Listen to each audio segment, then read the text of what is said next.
মানু, মানু দেখ বেলা কয়টা বাজলো আর তুই এখনো ঘুম থেকে উঠিসনি। তাড়াতাড়ি ওঠ বলছি ঘুম থেকে এখনই।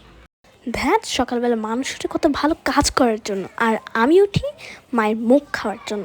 সারা দিন একই নাম ধরে ডেকে যাচ্ছে, নিজের নামটার প্রতি অনেকটা ঘেন্না চলে। আচ্ছা, নিজের জীবনের সাথে এটা করছিটা কি? সারাদিন সকালে উঠছি, খাচ্ছি, দাচ্ছি, ফোন টিপছি, আবার শুয়ে যাচ্ছি।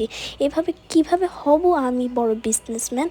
ধুর, সকালে দেরি করে ঘুম থেকে উঠেছি বলে মা এক ফোঁটা খাবার পর্যন্ত রাখেনি। ধুর, এই কাপটা কোথায় গেল? ধুর, কাপও লাগবে না, এমনি খেয়ে। আচ্ছা, আমার এই লোকরা কি আমাদের মতো জামা কাপড় ধুয়ে আবার মেলে, নাকি একবার পরে সেটা আবার ফেলে দেয়? ভাবার বিষয় কিন্তু। ধুর, আমি এসব ভেবে কী করব? বড় বড় লোক, বড় বড় ব্যাপার, এসব আমার ভেবে কোনো কাজ আছে নাকি?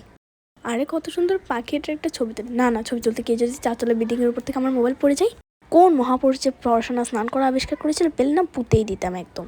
আচ্ছা, এখন যদি আমি গিজারের কারেন্টে শখ খেয়ে মরে যাই, তার থেকে বড় কথা তো আমি তখন জামা প্যান্টও পরা থাকবো না। তাহলে তো এখন থেকে জামা প্যান্ট পরে আমি স্নান করব। দিন দিন না অনেক মোটা হয়ে যাচ্ছি, শরীরটাও কেমন আলুর বস্তার মতো হয়ে যাচ্ছে।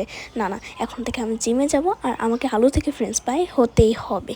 জিমে যেও আর লাভ কি? স্কুল বন্ধ থাকলে আমার মা আমাকে যে কাজগুলো করায় এমনিতেও আমি ফ্রেঞ্চ ফ্রাই হয়ে যাব। ধুর, ভাল লাগে না।